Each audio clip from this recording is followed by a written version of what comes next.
يا من هو في فعل حميد يا من هو في مجده متين اللهم اكرمنا بنور الفهم واخرجنا من ظلمات الوهم وارزقنا فهم النبيين وحفظ المرسلين والهام الملائكه المقربين ربنا زدنا علما وفهما وعقلا يا اكرم الاكرمين بحق سيدنا محمد خاتم الانبياء والمرسلين يا رحمن يا رحيم وصلى الله على سيدنا محمد وعلى اله وصحبه وبارك وسلم والحمد لله رب العالمين. Alhamdulillah, puji syukur kehadirat Allah. Salawat salam tercurahkan kepada junjungan mulia Nabi tercinta Sayyiduna wa Maulana Muhammad sallallahu alaihi wasallam beserta segenap keluarga beliau, sahabatnya dan umatnya. Yang kami muliakan, kami hormati seluruh imam masjid Al-Muhajirin, wabil khusus Ami Ali Albar, mata'anna Allah Ta'ala bituli hayati wa umrih, wal Ustadz Irsyad wa Ustadz Dr. Abdul Rahman dan seluruh pengurus Masjid Al-Muhajirin, hadirin hadirat yang insya Allah dirahmati Allah Subhanahu wa Ta'ala. Masih melanjutkan pembahasan yang lalu terkait kitab Mukhtasar Sahih Al-Bukhari, ringkasan dari Sahih Al-Bukhari, berjudul At-Tajrid As-Sharih, diringkas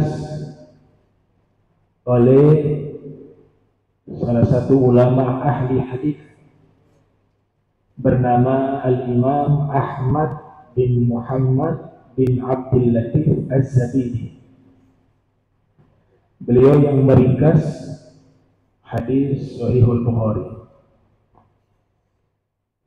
Judul asli dari hadis Sahihul Bukhari yang ditulis langsung oleh Imam Bukhari, judulnya cukup panjang sehingga kebanyakan disebut dengan Sahihul Bukhari. Padahal judul aslinya itu Al-Jami'u As-Sahihu Al-Musnadu Al-Mukhtasaru min Umuri Rasulillah wa Sunanihi wa Ayyamihi. Itu judul asli dari kitab Sahihul Bukhari.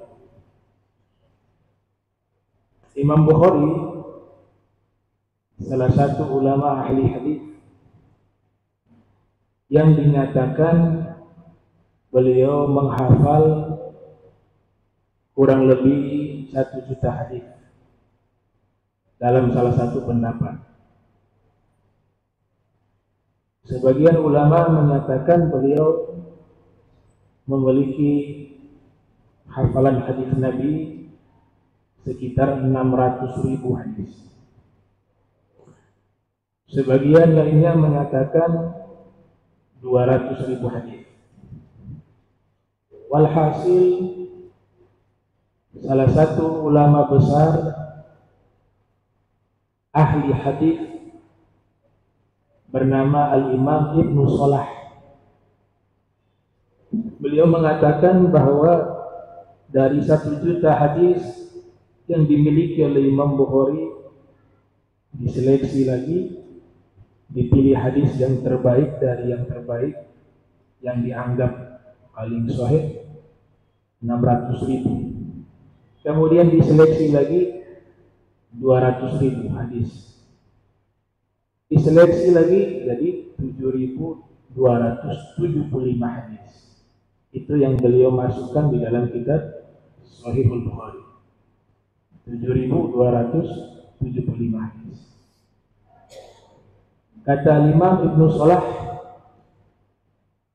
jumlah 7.275 hadis termasuk hadis yang diulang-ulang di beberapa tempat.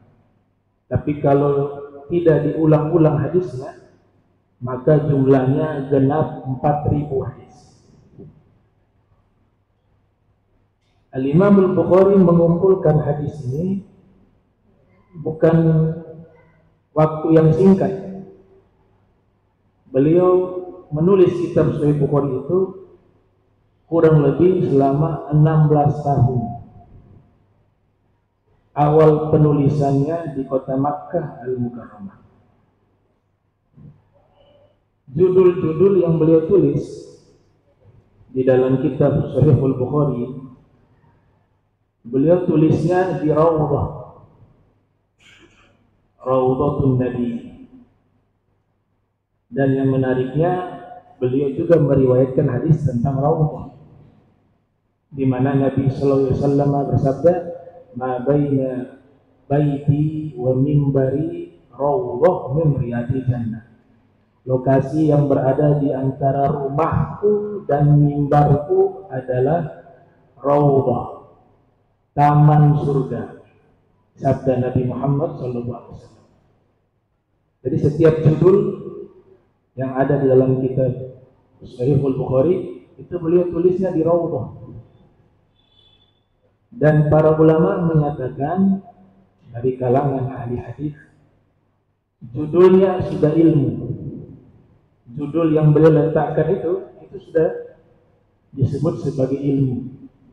Maka ada ulama-ulama, bukan satu dua orang, banyak ulama hadis, mereka memiliki perhatian khusus terkait setiap judul yang diletakkan oleh Imam Bukhari di dalam kitab Sahih Bukhari. Di antaranya Al-Imam Ibnu Munayyir menulis kitab berjudul Al-Mutawari ala Abwabi Sahih Bukhari, yang menjelaskan tentang bab-bab pokok-pokok pembahasan yang ditulis oleh Imam Bukhari di dalam kitabnya Sahihul Bukhari. Bahkan ulama yang hidup di zaman kita, Dr. Al-Muhaddis Nur bin Adir, ulama ahli hadis yang ada di Suriah, menjelaskan begitu luasnya keilmuan Imam Bukhari, dan itu cukup diketahui dengan Imam Bukhari meletakkan bab-bab pembahasan secara berurutan. Dan bisa diketahui Imam Bukhari bukan hanya pakar di bidang hadis, tapi juga pakar di bidang-bidang ilmu lainnya seperti tafsir, karena dalam Sahih Bukhari ada bab tafsir. Pakar juga dalam bidang sejarah, di dalam Sahih Bukhari ada bab tarajum. Pakar juga di bidang akidah, karena di dalam kitab Sahih Bukhari juga ada bab iman. Pakar juga di dalam bidang fikih, karena di dalam kitab Sahih Bukhari juga ada pembahasan-pembahasan tentang fikih, walaupun tidak secara komprehensif. Beliau tulis kitab tersebut dengan judul Al-Imamul Bukhari wa Fiqhut Tarajumi fi Jami'ihi As-Sahih. Kitab itu kita bisa mengetahui begitu luasnya ilmu daripada Al-Imam Al-Bukhari radhiyallahu ta'ala anhu wa arda. Kitab ini, sebagaimana yang pernah saya sebutkan, kitab Sahih Bukhari adalah salah satu kitab hadis rujukan dalam mazhab ahli sunnah wal jamaah. Begitu pentingnya kitab ini sehingga ada sekitar 300 kitab yang menerangkan isi kitab Sahih Bukhari. 300 judul kitab. Yang menjadi rujukan di antaranya adalah kitab Fathul Bari. Fathul Bari karya Al-Hafiz Ibnu Hajar Al-Asqalani yang lahir tahun 773 Hijriah. Kitab ini dianggap sebagai kitab yang menjelaskan hadis Sahih Bukhari dengan sangat lengkap. Bahkan diberikan julukan Qamus Sunnah, kamus hadis. Akan tetapi di dalam kitab tersebut penjabarannya juga sangat luas ketika membahas sanad, sehingga orang-orang awam sulit memahami. Beliau bahas bukan hanya matan hadis, tapi juga lebih banyak ke sanad hadis. Uraiannya juga kepada para perawi hadis, bukan hanya fokus kepada matan hadis. Matan artinya isi hadisnya, Al-Imam Syaukani pernah diminta untuk menerangkan kitab Sahih Bukhari, Sahihul Bukhari, tapi beliau menjawab dengan mengutip hadis Nabi, la hijrata ba'dal fath. Tidak ada hijrah setelah Fathul Makkah. Maksudnya apa? Gak perlu lagi ngarang kitab Syarah Sahih Bukhari kalau sudah ada Fathul Bari. Itu namanya ijabatun muskitah, jawaban yang membuat orang terdiam, gak bisa lagi menjawab. Ijabatun muskitah. Namun ulama lainnya menyatakan kitab-kitab Syarah Sahih Bukhari yang menerangkan matanya dengan baik itu karya Imam Al-Qastalani berjudul Irsyadus Sari. Ada juga kitab Syarah Sahih Bukhari yang lebih awal dari semua yang terkenal itu, namanya Syarah Sahih Al-Bukhari lil Imam Al-Battal. Ada juga Syarah Al-Kirmani. Ada juga Syarah Fathul Bari karya Al-Hafiz Ibnu Rajab Al-Hambali, ya, Ibnu Rajab Al-Hambali. Kemudian ada juga Umdatul Qari karya Imam Al-Ain, dan masih banyak. Pokoknya jumlahnya ada 300, itu yang terdata. Bisa lebih karena setiap zaman ulama-ulama hadis banyak juga yang memberikan penjelasan terhadap kitab Sahih Al-Bukhari. Nah, kitab Sahih Bukhari ini unik. Ada keunikan-keunikan di dalam kitab Sahih Al-Bukhari. Salah satunya yang pernah kami ceritakan, setiap beliau tulis satu hadis, beliau wudu, sholat 2 rakaat, kemudian menulis. Hadis yang begitu banyak yang beliau miliki diseleksi hanya berjumlah 7.000 lebih. Sisanya kemana? Sisanya dimasukkan ke kitab-kitab lainnya. Ada kitab Al-Adabul Mufrad, ada kitab At-Tarikh Al-Kabir, dan kitab-kitab karangan beliau lainnya. Salah satu guru Imam Bukhari yang memiliki keunikan dari sisi namanya unik, nama ayahnya unik, nama kakeknya unik, nama buyutnya unik, sampai ditulis oleh Al-Hafiz Ibnu Hajar Al-Asqalani dalam kitab Tahdhibut Tahdhib. Ini salah satu guru yang Bukhari, namanya Imam Musaddad bin Musahrat bin Musarbal bin Mugarbal bin Murabal bin Arandal bin Sarandal bin Gurandal. Itu namanya, ya, nama dari salah satu gurunya Al-Imam Bukhari, Al-Imam Musaddad bin Musarhat, ya, bin Musarbal bin Mugarbal bin Murabal bin Arandal bin Sarandal bin Garandal.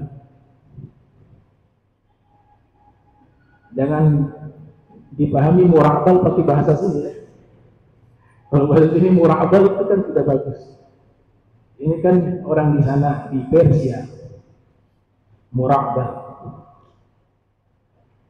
Nah, ulama hadis semisal Imam Bukhari, satu hadis yang singkat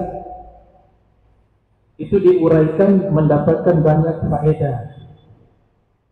Satu hadis, kita harus yakini bahwa sabdanya Nabi itu mukjizat. Nabi ketika berbicara, para ulama memberikan kehormatan untuk membedakan dengan orang biasa. Kalau orang biasa kan berkata, dia berkata. Qala itu kalau diterjemahkan ya berkata. Tapi ulama-ulama yang ada di Indonesia sejak zaman dulu punya penghormatan kepada Nabi. Mereka istilahkan bukan Nabi berkata. Kalau berkata, kita juga berkata. Untuk membedakan bahasa Nabi itu berbeda dengan bahasa kita, bahwa bahasa Nabi itu wahyu, wa ma yantiqu 'anil hawa in huwa illa wahyun yuha, wallahi ma kharaja minhu illa al-haq. Demi Allah, tidak keluar dari mulutku kecuali kebenaran. Maka mereka merubah dengan istilah bersabda. Itu penghormatan. Padahal kosakatanya sama, qala. Contoh, kalau saya mengatakan qala al-Imam Syaukani kata wa kata. Imam Syaukani berkata, bukan bersabda. Menggunakan kata qala. Tapi ketika qala Nabi sallallahu alaihi wasallam, kita artikan apa? Nabi sallallahu alaihi wasallam bersabda. Sabda itu di atas berkata. Kenapa yang digunakan bersabda? Karena semua yang Nabi ucapkan wahyu dan semua yang Nabi ucapkan mukjizat. Ucapan Nabi itu mukjizat. Kita tidak sadar. Saat ini kita belajar, kita membaca kitab hadis. Ini mukjizat. Kok bisa ada sosok manusia dalam sejarah peradaban manusia, ucapannya terdata yang umurnya sudah 1000 tahun lebih.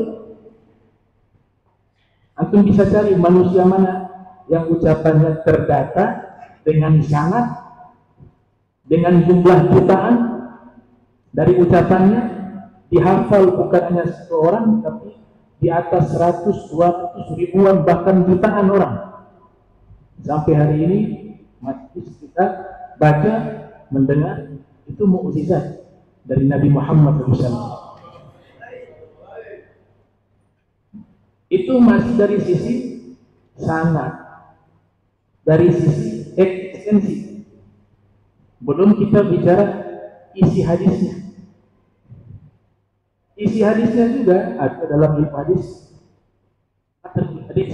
matan hadis. Itu juga mukjizat. Nabi SAW bersabda, utitu jawami al-kalim. Saya diberikan jawami al-kalim. Apa itu jawami al-kalim? Definisinya sangat banyak. Para ulama hadis menerangkan. Di antaranya ada makna jawami al-kalim, qalla lafzuhu wa kathura ma'na. Lafznya sedikit, ringkas, tapi maknanya sangat luas. Saya ambil satu contoh. Ada hadis riwayat Imam Ibnu Mardawih. Nabi sallallahu alaihi wasallam bersabda, "Syayyabatni Hud wa akhwatuha." Surat Hud dan saudara-saudaranya surat Hud. Al-Qari'ah, Al-Waqi'ah, Wal-Qari'ah, Wal-Haqah, Wasyams idza kuwirat, Wasa'at Sa'il, surat Al-Ma'arij. Ini saudara-saudaranya surat Hud, kata Nabi. Surat-surat ini kalau dibaca membuat rambut saya beruban. Apa maksudnya Nabi? Bahwa informasi yang ada di surat-surat tersebut menakutkan sampai membuat saya takut. Sebenarnya ini untuk kita, tanbihan lana, bukan Nabi Muhammad. Karena tidak mungkin Allah Ta'ala membuat takut kekasihnya. Tidak mungkin Allah Ta'ala membuat hati Nabi itu mengalami ketakutan. Tapi ini tanbihan lana untuk kita. Hadisnya hanya itu. Surat Hud dan saudara-saudaranya membuat saya takut. Tapi ini contoh hadis yang ringkas tapi maknanya sangat luas, diterangkan oleh para ulama hadis. menjadi satu kitab. Di antaranya karya Syekh Az-Zamzami Asy-Syafi'i, ulama kelahiran tahun 900 Hijriah, wafat 963 Hijriah, menulis satu kitab berjudul Faidul Jud. Kitab itu hanya menerangkan satu hadis, 40 lembar. Dapat fawaid-fawaid. Kenapa Nabi katakan membaca surat Hud dan saudara-saudaranya membuat saya takut? Kesimpulannya diterangkan karena di surat tersebut ada informasi tentang hari kiamat, dan hari kiamat itu menakutkan. Yang kedua, ada informasi tentang adab yang pernah Allah turunkan kepada umat-umat terdahulu yang durhaka kepada Allah dan kepada Rasul-Rasulnya. Ditambahkan juga, kenapa surat ini menakutkan? Karena ada perintah istiqomah. Karena istiqomah itu sesuatu yang sangat berat, maka menjadi hal yang sangat menakutkan. Fastaqim kama umirta, istiqomahlah kamu sebagaimana kamu diperintahkan. Ada juga yang membahas hadis yang sangat ringkas. Nabi hanya katakan fatuba lil ghuraba, fatuba lil ghuraba. Itu diterangkan dari satu kitab. Sungguh beruntung orang-orang yang terasing. Diterangkan oleh Al-Imam Al-Hafiz Ibnu Rajab Al-Hambali yang lahir tahun 763 Hijriah, wafat 795 Hijriah, dengan judul kitab Kashful Qurbah fi Wasfi Hal Ahli Qurbah, sekitar 24 lembar. Bahkan ada yang membahas kata kullu di dalam hadis, kullu bid'atin dhalalah, setiap yang bid'ah itu sesat. Yang dibahas kullunya saja, yang di depan itu 116 halaman bahas kata kullu, ditulis oleh Imam Taqiyuddin As-Subki dengan judul Ahkamu Kull wa ma'alaihi tadul. Begitu ulama hadis ya, membahas hadis, tidak satu hadis kemudian ngoceh ya. Satu hadis ngoceh, tapi dikumpulkan hadis, dibahas dengan ilmu berpuluhan, beratus lembar, baru diambil kesimpulan. Kesimpulannya akhir. Kalau yang ngoceh, kesimpulannya sudah di awal. Sudah ada kesimpulan di awal dulu, hukumnya keluar. Kalau ulama-ulama hadis tidak seperti itu, dijabarkan dulu secara keilmuan dengan sangat luas, diuraikan satu persatu satu pokok masalah, setelah itu disimpulkan hukum. Yang benar kan kesimpulan itu di akhir, bukan di awal. Keunikan lainnya, setiap sighah ada haddatsana, ada akhbarona, ada anba'ana, ada sami'na, ada juga akhbarani, haddatsani, anba'ani, sami'tu, dan lain-lain disebut dengan sighah. Adawat ya. Adawat tata cara pengambilan hadis. Itu semua ada maknanya, ada definisinya, ada maksudnya. Al-Imam Syafi'i itu dikenal sebagai ahli fikih, tapi beliau juga ahli hadis. Julukan beliau Nasirus Sunnah, pembela sunnah. Beliau lahir tahun 150 Hijriah, wafat 204 Hijriah. Imam Bukhari mendapatkan hadis banyak lewat murid-muridnya, baik Imam Syafi'i atau Imam Malik. Imam Malik juga ahli hadis. kelahiran tahun 93, wafat 179 Hijriah, menulis kitab Al-Muwatta. Metodologi Imam Malik untuk mengajarkan hadis atau meriwayatkan hadis, beliau mendengarkan murid membaca. Jadi murid diperintahkan membaca hadis, Imam Malik hanya mendengar, kemudian yusahih, yabbi, yu'alli. Yusahih, yabbi, yu'alli. Kalau ada yang salah dikoreksi. Oh, itu bacaan salah, yang benar begini. Diberikan syakalnya. Setelah baca diterangkan isi hadisnya. Itu manhaj al-Imam Malik, metodologi Imam Malik. Jadi murid yang membaca, sang guru mendengar, menyimak, memperbaiki, menjelaskan. Keutamaan metode ini, sang guru bisa mengetahui kemampuan murid. Ini murid bacaannya sudah benar atau belum? Itu bisa diketahui dengan cara semacam itu, metode seperti itu.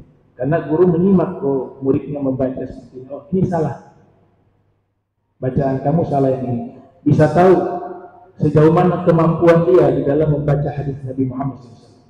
Juga bisa mengetahui kemampuan dia dalam ilmu alat, ilmu al-lughah al-arabiyah. Kemudian diterangkan setelah itu. Nah, Imam Syafi'i ini umumnya ya, artinya metode ini kebanyakan dilakukan, bukan keseluruhan, kebanyakan. Aghlabiyah. Kalau Imam Syafi'i terbalik, murid disuruh mendengar, kemudian guru yang membaca. Jadi Imam Syafi'i yang membaca, menerangkan, membaca, menerangkan. Murid-murid hanya mendengar. Itu metodologinya Imam Syafi'i. Kalau Imam Bukhari menghimpun keduanya. Imam Bukhari kadang-kadang membacakan hadis kepada murid-murid, dan kadang-kadang murid-murid yang membaca hadis di hadapan Imam Bukhari.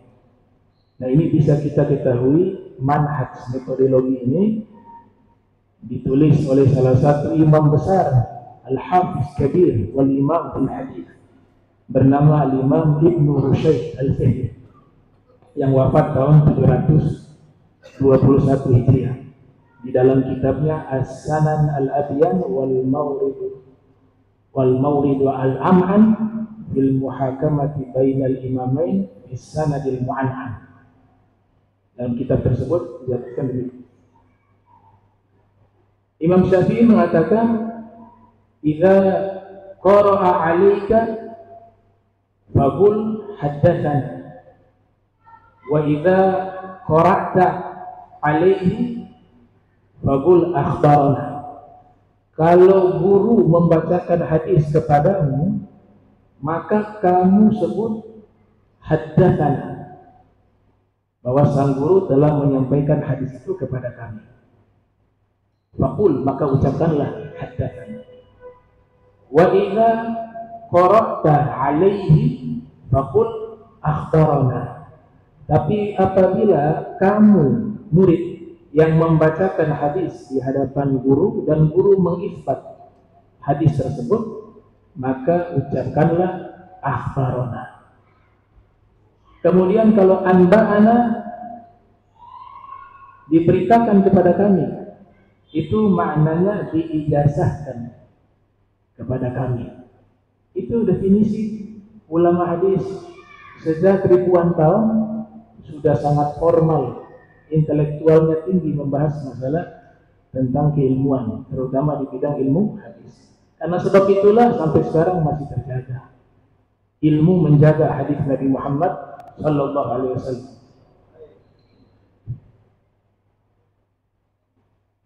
Nah, ada juga ulama hadis bisa mengetahui ketika disampaikan di dalam kitab hadis haddatsana. Yang pertama kita sudah paham bahwa guru sedang membacakan hadis kepada kami. Haddatsana. Dan ketika ada sighah menyatakan akhbarana, kita sudah paham bahwa murid sedang membacakan hadis di hadapan guru dan guru mengisbat hadis. Imma hadis itu guru ngasih lewat tulisan kemudian disuruh baca, bisa jadi seperti itu. Imma sang murid ini dapat hadis dari guru yang lain, kemudian dibacakan di hadapan gurunya dan gurunya menyatakan itu hadis, maka itu bisa menggunakan istilah akhbarona. Ini saya mau ajak kita mendalami sedikit dari lautan ilmu dalam agama Islam. Jadi dalam ilmu hadis, kata-kata itu saja punya ilmu, tidak sembarangan. Haddatsana, akhbarana, anba'ana, sami'tu, sami'na, tidak sembarangan. Menggunakan pendekatan intelektual dan spiritual. Kalau intelektual tadi, ini definisinya begini. Haddatsana definisinya seperti ini. Akhbarana definisinya seperti itu, pendekatan intelektual. Tapi bukan hanya di situ, spiritual juga. Apa? Sholat dulu, baru tulis hadis. Istikharah dulu, hadis bukan ya Rabb. Sudah diteliti, minta kepada Allah petunjuk. Ini hadis. Maka tidak heran banyak yang mendapatkan pengakuan langsung dari Nabi lewat mimpi. Itu hadis saya. Itu bukan hadis saya. Untuk kalangan mereka itu sering terjadi. Kalau yang mengingkari berarti mengingkari sejarahnya Imam Bukhari. Karena Imam Bukhari juga ada ulama yang memimpikan bahwa Imam Bukhari berdiri di samping Nabi atau di hadapan Nabi. Kemudian dengan kipas, dia mengibaskan kipasnya ketika ada serangga atau apa yang mendekat untuk menjauhkan serangga itu dari Nabi Muhammad SAW. Di belakangnya atau di sampingnya ada Nabi Muhammad. Kemudian ditakwilkan oleh ulama ahli takwil bahwa engkau kelak akan menjadi orang yang membela hadis-hadis Nabi Muhammad SAW.